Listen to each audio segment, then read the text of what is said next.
اعوذ باللہ من الشیطان الرجیم بسم اللہ الرحمن الرحیم رب اشرح لی صدری ویسر لی امری واحلل عقدۃ من لسانی یفقہوا قولی۔ ریاض الصالحین حصہ اول، احادیث نبوی صلی اللہ علیہ وسلم۔ حضرت معاویہ بن حکم سلمی رضی اللہ تعالیٰ عنہ بیان کرتے ہیں کہ ایک وقت میں رسول اللہ صلی اللہ علیہ وسلم کے ساتھ نماز پڑھ رہا تھا کہ نمازیوں میں سے ایک شخص کو چھینک آئی تو میں نے کہا یرحمک اللہ، تو لوگ مجھے گھور کر دیکھنے لگے۔ میں نے کہا ہائے ماں کی جدائی، یہ ایک محاورہ عرب کا ہے جس کا مقصد بد دعا نہیں ہے۔ یہ تمہیں کیا ہوا ہے کہ تم مجھے گھور گھور کر دیکھ رہے ہو؟ تو وہ اپنے ہاتھ اپنی رانوں پر مارنے لگے۔ جب میں نے انہیں دیکھا کہ وہ مجھے خاموش کرا رہے ہیں تو میں خاموش ہو گیا۔ جب رسول اللہ صلی اللہ علیہ وسلم نماز سے فارغ ہو گئے تو میرے ماں باپ آپ پر قربان ہوں، میں نے آپ جیسا معلم یعنی استاد آپ سے پہلے دیکھا اور نہ آپ کے بعد دیکھا جو آپ سے زیادہ اچھی تعلیم دینے والا ہو۔ اللہ تعالیٰ کی قسم، آپ نے مجھے نہ تو ڈانٹا نہ برا بھلا کہا، صرف اتنا فرمایا کہ بے شک یہ نماز ایسی چیز ہے، اس میں انسانوں کی گفتگو میں سے کوئی بات درست نہیں، یہ تو صرف تسبیح، تکبیر اور قرآن پڑھنے کا نام ہے۔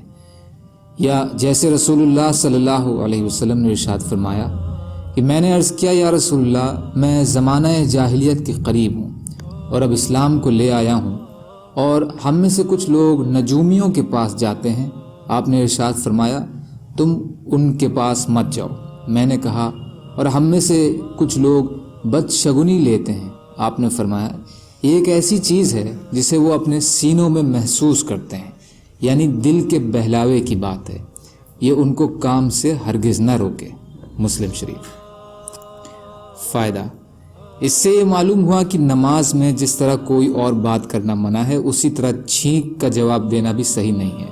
البتہ خود چھینکنے والا الحمدللہ کہہ لے تو جائز ہے، کیونکہ یہ اللہ کی حمد ہے جو نماز میں جائز ہے۔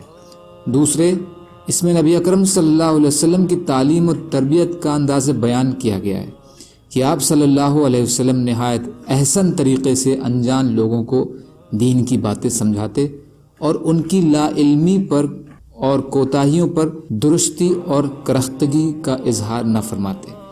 اس میں پڑھانے اور سکھانے والے مبلغین اسلام وغیرہ کے لیے ایک بڑا سبق ہے۔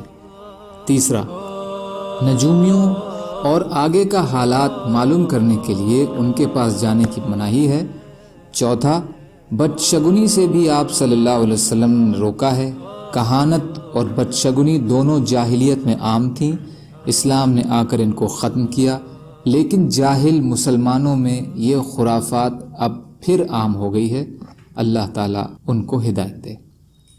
اللہ تعالیٰ کہنے سننے سے زیادہ عمل کی توفیق عطا فرمائے، اور مظلوم کشمیریوں، فلسطینیوں اور دیگر ممالکوں میں جہاں بھی مسلمان بھائی و بہن پریشان ہیں ان کی مدد فرمائے، اور ہم کو اپنی استطاعت کے بقدر اپنا حق ادا کرنے والا بنائے۔